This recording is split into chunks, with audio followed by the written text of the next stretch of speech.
You're listening to the Ctrl-Alt-Secure podcast, where we talk all things cybersecurity. I'm your host, Valentina Flores, CEO of Sentry. Welcome. Hey everyone, I'm Valentina Flores, CEO of Sentry, and this is the Ctrl-Alt-Secure podcast, where we talk about all things security. And today I'm actually really excited for this guest because this is someone from my team. We've been getting a lot of questions around red teaming lately. What's the difference between pen testing, red team, blue team, purple team, all these different phrases. So I wanted to bring Max on today. Max is an incredible part of our team and drives a lot of the success that we have at Sentry. So I wanted to bring him on here today, especially because not a lot of people know that Max has a background as a teacher. And I think that makes him very good at explaining difficult concepts to those of us who maybe aren't as technical or to people that are just new to this world. So, Max, thanks for coming on today. Starting out with just your background in general and what drew you to the offensive side of security. Yeah. Hey, Val. And hey, everybody. It's really nice to be on the show. And well, nobody lives their life in a straight line. And I'm kind of part of that. You know, my career path has been pretty meandering. I've had various jobs. I think my first ever job, I worked for a tree service, and I was in high school, and we cut down trees that had fallen, that were starting to fall over people's houses, that kind of stuff. So I was the guy they sent up to trim off all the branches before they could cut the trunk. After that, I got a real job as a cashier. I've been a dock worker, a valet. I was a window cleaner for a while. I worked as a logistics coordinator. And right after that, I got my first job in IT as an IT manager. And that was really cool. I loved that job. I moved to Japan shortly after that. I was an English teacher. Then I opened up a small business here. I came back to teaching, really loved it. But eventually got burnt out on that. And I started trying to get back into IT and landed my first job as a pen tester. And that is where I really got hooked on cybersecurity. When I was coming back after kind of getting burnt out on teaching, I make it sound easy. It is true. There's a huge barrier to entry in cybersecurity. It took about 2 years of studying, getting recertified, getting new certs, learning all these different coding languages and dabbling with hack this site, hack the box, other kind of study tools. And eventually Sentry gave me a chance, and I'm so happy that you did. So I remember being in my interview, and I was on my last leg, and it had been a hard road. And I got in with the interviewer and said, listen, I have all these certifications. I've done all this studying. I am really passionate about hacking. I love it, but I don't have any real world experience hacking websites or doing actual pen tests for money. But if you give me a chance, I will be the best decision that you've ever made. And if you don't think so after 2 months, you can just fire me. And Sentry gave me a shot. And now here we are. Years later. Yeah, years later. So yeah, that's kind of how I got in. I started as a contractor, and I made that deal. But somewhere along the way of just trying to get recertified and find my way into cybersecurity and doing it for fun, I started thinking about it more deeply. And these days, it's still really fun. The feeling of finding and exploiting a vulnerability somewhere never goes away. It feels like winning. It is winning. It's like winning. But now I've kind of gotten more of an idea of just how devastating a cyber attack can be. How much damage it can cause, how it can it doesn't just ruin businesses, it ruins lives. And that's why I stay really passionate about it. It is still fun, but I feel that it's a very important industry, and it's important because people don't take it as seriously as they need to. And I think that's changing these days. Yeah. And both things can be true. Like, it can be devastating and important to protect these companies, but then the actual hacking side can still be fun. Like, both things can be true. And I think that's a piece of pen tester psychology that people miss a lot, is that kind of like fun, competitive side. And we see that a lot on our team. So yeah, both things are true. Absolutely. Yeah. And I think, just kind of land that plane. We are having a lot of fun because we love what we do and we're passionate about it. And I get to work with our pen testers every single day, and they are so jazzed all the time about what they're finding. But at the same time, we get into deep discussions about, is this finding actually business impactful or not? What would happen if this got exploited? And I think that we're going to get into this a little bit later, but that's kind of where you get close to the difference between a pen test and a red team engagement, and where you get close to the difference between a pen test and an actual cyber attack. Yeah. Yeah. So, yeah, well, let's go ahead and jump in there. For those listening that either aren't aware or have heard these phrases before, what's the difference between a red team and a pen test? And you could even go farther and say a vuln scan. What is a red team in simple terms? Okay, I think the one of the easiest ways to explain anything is through metaphor. And so let's do that. Let's equate a company, or let's say any kind of entity undergoing an assessment, to a state-of-the-art supercar. So pen tests and vuln scans are very focused in nature. And so a vuln scan would be like you pop the hood on this supercar and you hook it up to a computer and you just run a diagnostic. And that's what a vuln scan is. It's going to tell you if something's out of date, if it's not calibrated correctly, at least on the digital side. And then a pen test would be like, we run that diagnostic, and then you have a technician go in and examine that piece of equipment. They might pull it out, take it apart, look at it, and figure out what's wrong, and then tell you about it. That's like kind of what a pen test is. Whereas a red team is going to be like, you finished all that stuff, and then you hire a team of veteran career race car drivers to run that supercar through a customized course again and again and again. And they're going to come back with insights on issues that you didn't even know could be issues. They're going to bring stuff up that you never even thought of.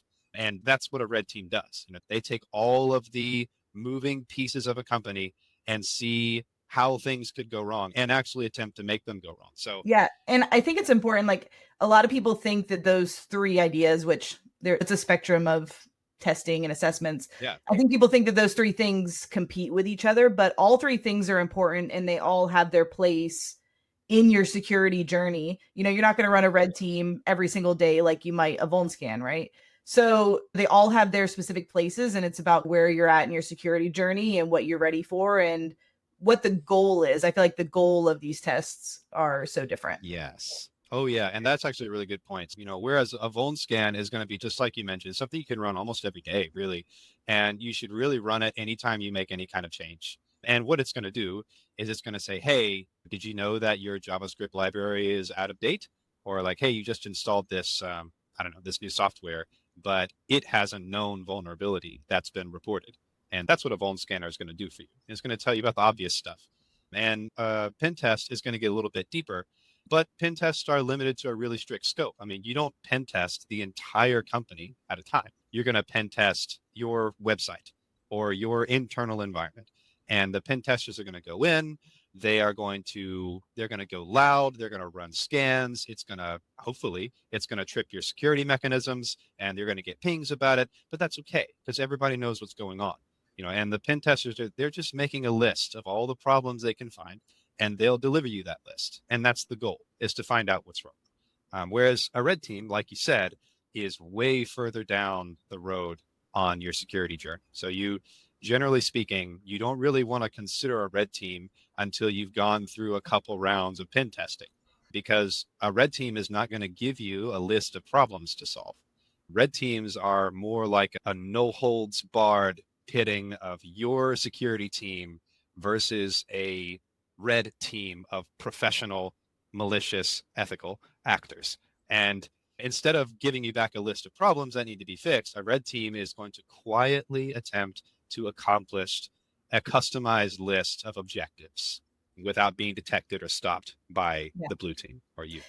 Yeah, and it's moving more into that. We say all the time that in pen testing, we're trying to mimic real world attacks more and more. Red teaming is even farther down that lane. It's even closer to a real attack. We just have permission. Like, we are hacking into companies, it's just with permission. And we hand you a smile and a report afterward. And those are really the kind of the only two differences. And then I guess also in terms of like guardrails, obviously we're not going to go in and break everything. We're just going to show you how it could be broken. But it is a simulated real world attack, and it gives you a lot more comprehensive insight than just kind of things on a checklist. It gives you a more holistic view of your security and what you need to be focusing on. Absolutely. And I think the word holistic is perfect for red teaming, whereas pen tests are, you could say, they are very limited scope, they're focused. A red team is doing everything, and like we said before, we'll have this goal of, you want us to try to see if we can exfiltrate customer medical information from your company. Like, we want to go in, we want to get your MRI scan results for Bob, and I want to download them onto my PC remotely. And if I can do that, that's very bad. If I can get Bob's any kind of medical information about him, that's bad for your company, right? So that's one of the objectives you'll give us. And to accomplish that, anything's on the table. We may hack your website. We might physically break in after hours. We might put on a disguise, make a name tag that looks like yours, and just see if we can walk in. We might call employees at home or on their personal devices as part of some kind of complex social engineering thing. Anything goes. And whatever we can chain together to accomplish that objective, we will do, because that's exactly what real world bad guys are going to do. So, yeah, to make it really short, a red team engagement represents inviting the offensive team to get serious, lock in, and put an entity's cybersecurity environment to a real world test. Yeah. So why do you think, I feel like over the last few years specifically, red teaming is becoming more popular, definitely not as utilized as we would like it to be in a lot of companies, but we are seeing it come up more and more. Why is red teaming becoming more prevalent? Yeah, a few things have changed. And I think the most obvious and easy to point at thing is going to be a lot of regulatory bodies are either requiring it or strongly recommending that you have red team exercises performed. Industries like finances and banking, especially in Europe, there is a new, what is that called? Regulation, DORA, that requires, they don't call it red teaming, they call it threat-led penetration testing, which is pretty much red teaming. And there are things like PCI DSS, FFIEC, and the Swift CSP that you have to deal with in the financial industry. And they don't, again, there's a little bit of grayness between requiring red team. DORA requires it. These other things strongly recommend it. They press you to do it. Well, and a lot of times when we see it required in one sector in one area of the world, give it a couple years and it trickles down to the others. It's just like pen testing a few years ago was not required in a lot of these industries, and now more and more we're seeing the actual definition of a pen test come in instead of just like go get assessed by someone. So I could see red teaming trickling more into the US and into more industries over the next couple of years. Yeah, and it is already in some industries, definitely. You get government defense contractors, people who work at the DoD, NIST, CISA, they have to get red team. They have to have They red have team. to have they have to have red teams performed. People, cloud providers who work with SOC 2, ISO 27001, FedRAMP, and critical infrastructure, big ones, power grids, airports, telecom networks, water, what are they called? Water suppliers. Watershed, yeah. Yeah, watershed. Yeah. They have guidelines that strongly emphasize, I think they call it adversary emulation, which is a red team. So, yeah, I mean, it's all around. The effect is the same. They want to know how far and how fast a serious, professional, organized, and this is the buzzword, active persistent threat, an APT, or even a nation state actor could go, and what they could take or destroy without being detected and stopped. I guess talking about a red team, if you walk us through, I mean, we've used some metaphors and some examples, but if you can walk us through what a red team looks like from start to finish in real world, what does this look like? Yeah, that's a really good question. And this is a fun conversation. Red teams start off with a much higher level of collaboration and back and forth than a pen test will. And that's because of the nature of scoping. Like we talked about before, with a pen test, the goal is to return to you a laundry list of things you need to fix, right? Like this is wrong, this is bad, fix this is out of date, blah, blah, blah, blah. But a red team is actually going to get a lot more customized. We don't return the laundry list. We will, usually the red team lead will spend a couple of sessions in deep discussion with the security team or with the CEO, really the C-suite members of this organization. And they're going to outline, what does this client entity do? What services they provide? What would be the absolute worst case scenario? What areas of security do you lack confidence? And based on that, we're going to create a list of objectives for the red team to accomplish. Like the example we had before, exfiltrating medical data, maybe stealing the plans for some new technology or new product, something like acquiring social security information for clients, or getting access to a physical space that is top secret, being able to actually mess with the operational technology that controls the power grid for a state. If I can get in and mess with that machine, that's bad. And so that would be perhaps a goal or an objective. And so the reason we make these objectives is during the engagement, the red team will ignore everything else and only target these objectives. So they're very, very important. And this is the scoping phase. It's very, very important for everything else that follows, for the entire engagement, because everything else will be based on that. So the length of the engagement will also be decided there. Generally, red teams don't go any shorter than about 3 weeks, but they can usually span like months or even over a year, which mimics, the time frames that real life AP work under. They're in for a while. They work slowly. They don't want to be caught. And they take their time. I think So people often think hacking is like what you see in TV when hacker just puts in a bunch of code real quick and then they're yeah. in 2 minutes, and it doesn't capture the very Oh no. long monotonous recon phase, and it's not as cool and quick as it looks on TV. It is not. No. But the recon phase is fun. Failing is fun. Failing is fun, young hackers. Don't forget that. We fail forward. So that whole conversation happens, and then right after that, as soon as it's decided, the scope is done, the contract signed, all that stuff, the team leader will go back with these objectives and they'll build a team. And it depends on the size of the scope, but the team will usually be between 3 and maybe 7 people, and it'll be made up of various specialists. There might be an OSINT specialist, somebody who specializes in breaking and entering, a social engineering specialist. There was almost always going to be a dev guy or gal who is going to create specialized software to perform these attacks. And we'll get into that in a little bit. But after that's done, we'll get into the reconnaissance phase. And generally, the reconnaissance is not going to be shorter than a week, probably about 2 weeks. And we're just going to watch. We'll post up outside physically, and we'll watch which entrances are used and disused. Do people ever prop the doors open to go out and have a smoke? Who does that, and how often do they do it? Has anyone ever held a door open for another person? Do employees usually do that? Do they do that for customers? Are the windows locked? Does anyone ever open them? What are the security measures in place? Are there security cameras? Do you have to have a badge reader? Do we ever hear an alarm go off because someone left the door open too long? When we go up to the door, does it open automatically, or do you have to physically touch them? And can you enter without a pass? Do you have to call and get a badge to go in, or can you just go in? What's the Wi-Fi environment like? All these kind of questions. We look on social media. Do employees share information about what they do? Are they talking about their job? Are they complaining? Do they post pictures of their badge or name tag on for social engineers? Do they post pictures for social engineers on social media? So we'll usually stay pretty non-invasive. We'll just watch, we'll just look around. But the goal there is to carefully construct a really detailed picture of how the infrastructure operates. And we gather all that information basically to say, where are the key areas of weakness and where do we want to avoid? Where is your security really strong? We're going to try to map out an attack path that starts outside and ends at our objective. And we're going to try to deduce, and it's hard to know until you get in there, but we're going to try to deduce the most likely attack chains required to accomplish the goals that were set out, the objectives that were set out at the beginning. So that's the recon phase, recon and planning. After that, we get real serious. We slow down and we start moving very methodically. We'll enter what's called the active engagement or active testing phase.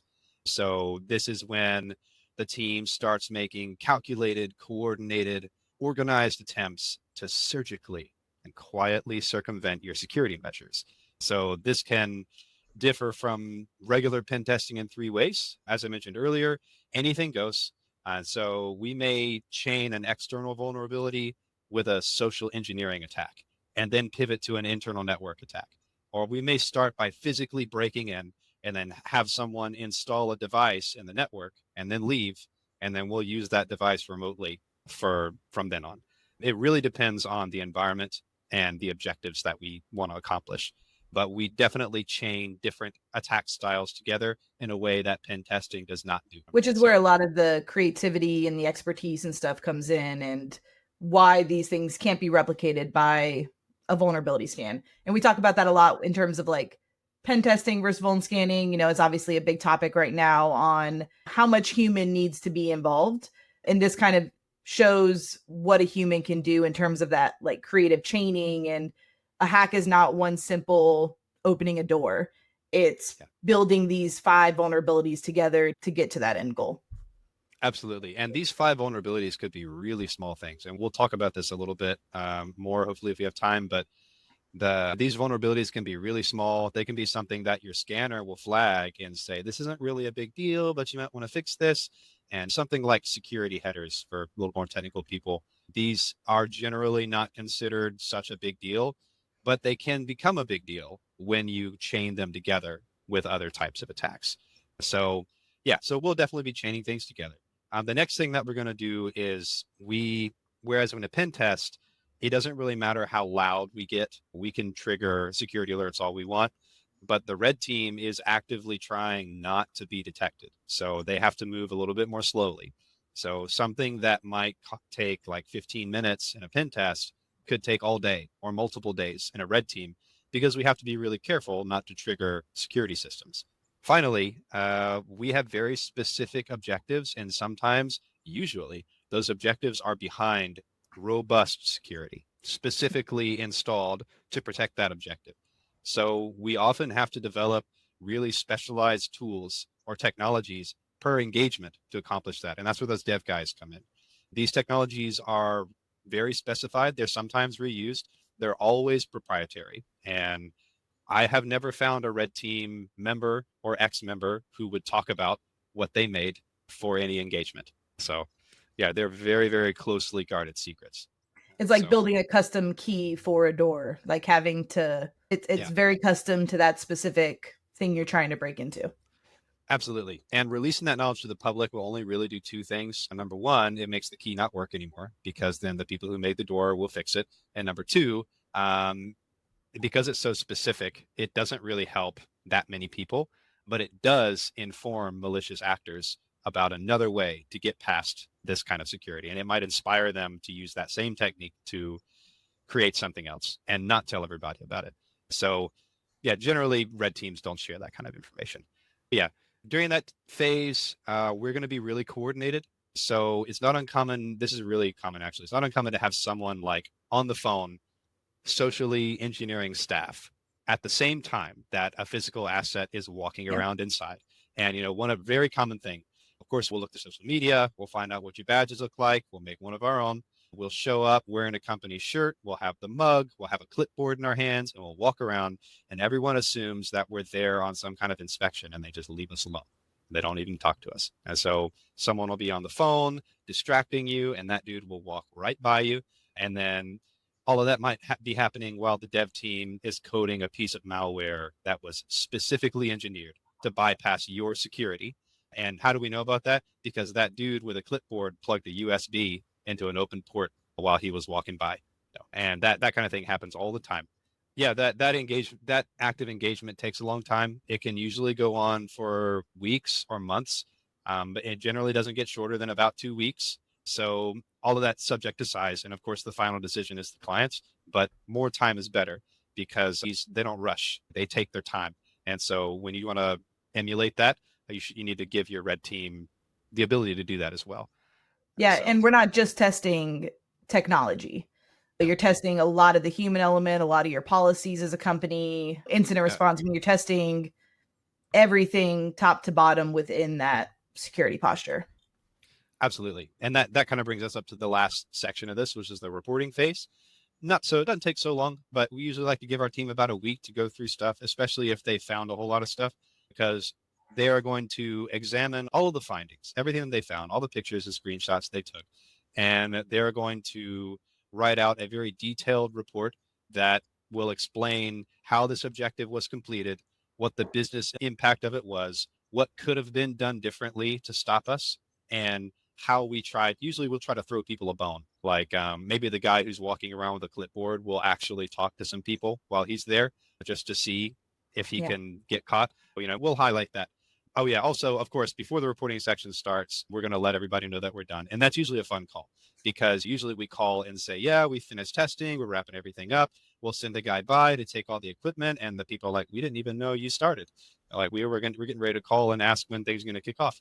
So yeah, I mean, that's just how it goes, though. After that, after we turn over the report, it's very common practice, and we do this as well. We always invite people to join us on a call, go through the report, talk through the findings, make sure that the blue team, the security team, understands everything that happened and can ask their questions. We also we're perfectly willing to walk through some training, especially social engineering, where something had a big social engineering impact. We're totally willing to talk staff through what they could do different on a policy level to avoid this kind of thing. So that's always part of it. And you mentioned blue team. So purple teaming, obviously, for those that, aren't aware, red team and blue team together. How does purple teaming play in? Because you're talking to the defensive team afterward, but what's the difference between this quote unquote purple team and a red team? I think that's a really good question. And purple teaming kind of takes the conversation one step further down the timeline than red teaming. With pen testing, this is kind of nothing's gone wrong yet, but what could go wrong? And the red team is like, something is going wrong right now. Like, can you find out what it is, or can you notice it or not? And then the purple team is like, all right, we got burned. Like, they installed ransomware, it's running, and they've given us the letter pay or we wipe everything. What do you do? And so the purple team is like where you sit down the red team and the blue team together and you walk through. All right, the red team says, I deliver you this ransomware. You are now aware of it. What's the first thing you do? And this can be widely varied based on what kind of industry you're in. But generally, purple teaming gives people experience thinking through a problem. Panic is the killer with incident response. And just to give you an example, let's say you are on the IT team and you detect someone moving around in your network and they're making changes. They're opening the command line, and they're like in the accounting section, and you're like, that guy shouldn't be up the command line. And something is wrong. So you just kick them out. And you're like, all right, problem solved. That's done. But it's not really problem solved because you don't know how that guy got in there. You don't know what he was trying to do. You don't know how long he's been in there. You don't know if he's opened any back doors. You just kicked him out. And so all you really accomplished was telling him that he's there. So if they're serious, which they probably were, especially if they're messing with accounting, then they'll be back. And when they come back, they're going to be a lot more careful. And so what Purple Team accomplishes is allowing you to have a plan. When a threat is detected, you want to already know what it is you should be doing. You should be contacting law enforcement. You should be reaching out to security consultants. You should be observing this threat closely before you act. You should start the quarantine process and find out what it is what they're after. So, approaches, again, they vary on the situation, but ideally, you want to discover how they got in, what kind of back doors they've left, and what they're after, so that if they do try to come back, you know how to find them. And, incident response is hard. It is. And whether you're dealing with a threat that hasn't committed their crime yet, or cleaning up the mess, cleaning up the fallout, you always want to have a plan, and you don't want to be making that plan while everything's on fire. Yeah, I tell everyone the tabletop exercise. There's so many templates online. Reach out to us if you want a free template. It can take 15 minutes and get you markedly more prepared for if an attack happens. Just simple roles and responsibilities. Who's in charge of calling this person? Who's in charge of this? Makes a big difference if an attack actually happens. Yeah, that purple teaming is really just like that collaboration aspect. It's got some training, it's got some collaborating, learning back and forth. It's not about pointing fingers. It's not saying, hey, blue team, you're doing this, this, and this wrong. It's saying like, hey, let us help you grow this program and build these policies and, build a better security posture. Absolutely. Yes. We talked about kind of like a start to finish engagement. What's a red team op that you've had that's either been like crazy or fun that you'll never forget, something clever that really worked or didn't work? You said failure's fun. So what's something that kind of sticks out to you? Let's see. I could tell you about one of my horrible failures, but I'm not going to. I'm going to tell you about something that worked. So there is something that I'm really proud of. It was a really simple little maneuver that I did, and this was during the social engineering section. For this engagement, the environment was particularly well secured. The staff was trained thoroughly, and I was in charge of social engineering. So I called them, I messaged them on LinkedIn, Facebook, Instagram, Twitter. I emailed them, and they either ignored me or responded professionally and correctly and just turned me down at every turn. I mean, I was working with a list of, I think, like over 80 people, and they all responded well. It was really good, actually. But, you know, we don't give up. We keep trying, right? We fail forward. So we decided to send out a combination attack just via email to everybody. So through some of the conversations that I'd had earlier, we deduced that the target's web service was vulnerable to clickjacking. We knew what kind of web service they were using. And that meant that basically, if the target was currently logged in to their web service on the machine they were using, and if they're using a browser that doesn't stop clickjacking, then I can send them a link. And when they click on it, it will force them to take some action in their instance of the web service that they have. And so that's what I did. I could force them to perform an action that would move our attack chain forward. I sent out a mass email that was obviously spam. I made sure to put in as many keywords, buzzwords as I could, you know, and I did everything I could to make sure it would get flagged. And I think it did. I don't know. I didn't see it, you know, after I sent it, but I'm pretty sure it got flagged. And then I waited a day, and then I sent out one more email. And in the second, much less alarming email, which is just a request for information, I included a bit of HTTP code in there. And basically, that would make a big red banner show up on the top of the email that said, "This sender has been flagged as questionable. Click the button below to report them to the current admin." And then I put the admin's email right in there. And of course, that I've gotten the admin's email from LinkedIn. So I went on LinkedIn and looked up who their admin was, found it, put it in there. And, you know, when you know it, about 10 of them clicked on that button and it gave us what we wanted. And as you can probably guess, the button did not report the email. The button was a clickjacking link. And when they clicked on it, it made them do something in their web service, and the rest of our team could move forward with their attack. But that's just an example to show you. It's very little things that get you. And the only way to cover all of those little things is by following strict policy. And in the case of emails, the best policy with strange emails is just don't touch them. Don't interact with them. Don't respond. Don't click anything. Just delete them. That's it. Or flag them as spam using Well, the email service, nothing inside, right? But that's, again, yeah. you don't even have to do that. You can just delete them. That's fine. So, Well, and that's why the rest of your security posture is so important, is because a lot of people, if they see something like, mark this as spam, they're going to be like, got it. I passed the test. I noticed this is spam. I'm clicking the button. I passed. And that's really the hacker's button that you're clicking. You know, it's so easy to phish. Like, it's so easy to get inside a system that it's important that companies have everything buttoned up past that point. Like, if I can get in, what can I do then? And that's a lot of the purpose of Red Team is, it's not just getting in, like we're going to get in, but what can we do once we're in there? What can we steal? What can we get to? Yeah. Is a really important piece of it. So yeah, that's a really good example. Yep. And I like what you said, that if I was going to say one thing about red teaming and why it's important, if you have crown jewels that are worth stealing, you should assume somebody is going to get in, because they are always trying and no system is perfect. They will get in. You need to know what to do once they're there. Yeah. So I guess for companies, wrapping up, any advice you have for companies that are thinking about implementing Red Team for the first time or not knowing where to start on this? Yeah, so we mentioned this a little bit earlier in the call, but red teaming is something that happens when you're a little bit further down the road in your security journey. So what I would recommend is, of course, get a free vuln scanning service and start there. And if you haven't had any security testing done at all, get a free vuln scanning service, run it, see what it tells you, shore up those weak points. It's going to tell you if something, you know, they're all really robust, and they'll tell you this is critical. This is not that bad. You don't really have to worry about it. Once you've done that a few times, then have a pen test done. The pen testing team is going to try their best. Make sure it's a manual pen test. So you need to make sure, there are a lot of companies out there that they'll advertise a very, very cheap pen test, ridiculously cheap pen test, because they're not pen tests, they're just scans. You don't really want that, because you can do that by yourself.